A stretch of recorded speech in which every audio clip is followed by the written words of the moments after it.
Hello दोस्तों, कैसे हैं आप। उम्मीद करती हूँ आप सभी बहुत अच्छे होंगे। चलिए जानते हैं अपनी आज की कहानी के बारे में। पता नहीं क्यों उठा लाई है इस नासपीटे को।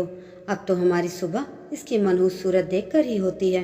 ममता की सुबह अपनी सास के इन्हीं शब्दों से होती थी। जिस दिन से ममता रघु को अपने घर लेकर आई थी, उसी दिन से उसकी सास की आंखों में वह लड़का खटकता था।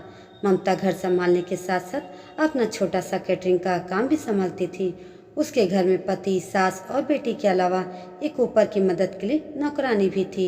यूँ तो उसको कोई तकलीफ नहीं थी अपने पति और सास से, पर रघु यानी राघव के आने से उनका व्यवहार बदल गया था। वह दोनों रघु को तिरस्कार की नज़र से देखते थे और बात बात पर जलील भी करते थे। ममता से भी अब नाराज रहते थे। मौका देखकर उसको कुछ न कुछ सुना देते थे।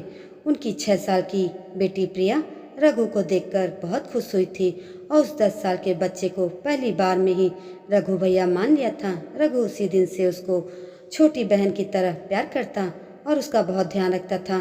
प्रिया और रघु साथ में पढ़ते थे, खेलते थे। खेलने में कभी कोई बात हो जाए तो रघु प्रिया को प्यार से समझाता था, जबकि प्रिया अपने छोटे होने का फायदा उठाकर उससे लड़ाई भी कर लेती थी। प्रिया का रघु की तरफ प्यार और सम्मान देखकर दादी और प्रीता को बहुत बुरा लगता। उन्होंने उसको रघु के खिलाफ भड़काना शुरू किया और उस मासूम बच्ची का मन रघु के खिलाफ होने लगा। वह हर बात पर उसका अपमान करती। ममता उसको प्यार से अकेले में समझाती तो वह थोड़ा बहुत तो समझ जाती थी, लेकिन माँ की व्यस्तता पर पिता और दादी की सोच भारी पड़ गई। रघु उसका ध्यान रखने की जितनी भी कोशिश करता, प्रिया के अपमान के शब्द उतने ही कड़वे होते जाते। बचपन में रक्षाबंधन पर वो रघु के लिए राखी लाती थी और मेरा भैया कहकर रघु की कलाई पर बांधकर मिठाई खिलाती थी। रघु भी आइसक्रीम खिलाने ले जाता उसको और कोई न कोई उसकी मनपसंद का तोहफा भी दिलवाता। अब वही प्रिया अपनी माँ के जोर देने पर रघु को राखी बांधती और चली जाती। रघु, जिसका नाम असली राघव था, ममता की बचपन की सहेली किरण का बेटा था। किरण के पति फौज में थे और दुश्मनों के हाथों देश के लिए शहीद हुए थे। किरण ने अकेले राघव को बड़ा करा था। रघु की किस्मत में माँ बाप दोनों का प्यार शायद नहीं था। एक दिन किरण बाजार से सब्जी ला रही थी तो एक कार ने उसे टक्कर मार दी। अस्पताल में किरण ने ममता को बुलाया और उससे वादा लिया कि वह उसके बेटे का ध्यान रखेगी।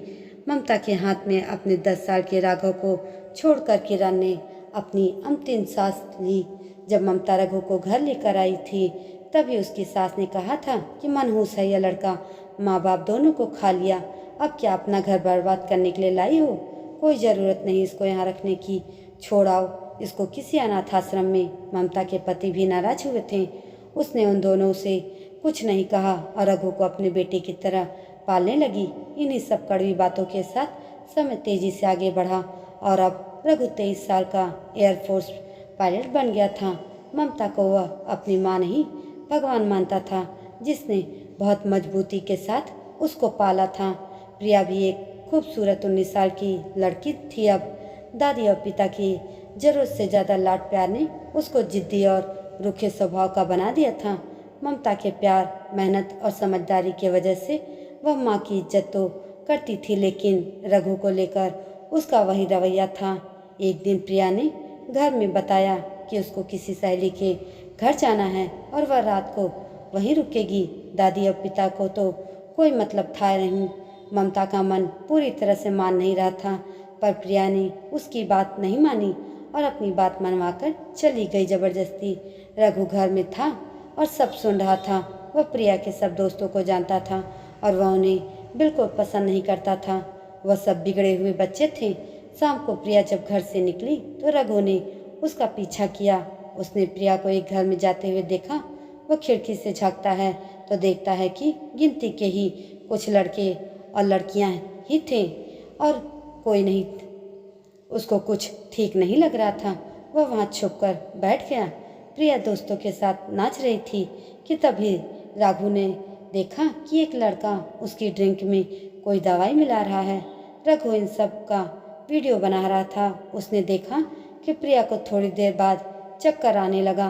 वह लड़का प्रिया को कमरे में ले गया और बेहोशी की हालत में प्रिया को पलंग पर लिटा दिया। जैसे ही उसने प्रिया के कपड़ों को छूना चाहा, तभी रघु ने उस पर हमला कर दिया और उसे बहुत मारा। वह पहले ही पुलिस को उस पार्टी की खबर दे चुका था, इसलिए पुलिस वक्त रहते आ गई और उस लड़के को पकड़ कर ले गई। रघु ने किसी तरह से मिन्नत करके पुलिस से प्रिया को ले जाने के लिए रोक लिया। जब तक प्रिया को होश नहीं आया वह वहीं बैठा रहा और माँ से झूठ बोलता रहा कि प्रिया अपनी सहेली के घर ही है। जब प्रिया को होश आया तब रघु ने उसको सारा वीडियो दिखाया। प्रिया कुछ कह नहीं पाई और फूट फूट कर रो पड़ी। जो उसके दोस्तों ने उसके साथ किया उसका प्रिया को बहुत बुरा लगा था, पर उससे ज़्यादा वह शर्मिंदा थी।